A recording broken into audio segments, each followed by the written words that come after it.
No hi va haver punts, però sí actitud, i el Figueres va saber aguantar el xàfec al camp del Sant Boià, on va acabar perdent per un 3-1, quan tenia a prop el 2-2.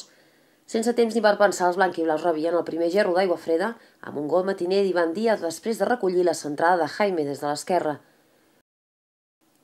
Amb tot el partit per endavant, els de Sala i Ponsí van tenir una bona opció, però a la vegada complicada, d'igualar el marcador quan, després que el porter local hagués d'agafar la pilota amb les mans a l'àrea petita i evitar el gol, va xutar un tir lliure indirecte que va enviar al cel Cornellà. El partit seguia amb un Sant Boià dominant i segur i un Figueres que a remolc no va saber canviar el guió inicial i encara Cristian Fernández podria haver fet el segon. A poc i amb bona lletra, els figuerencs van anar teixint el camí cap a l'àrea de Ramírez.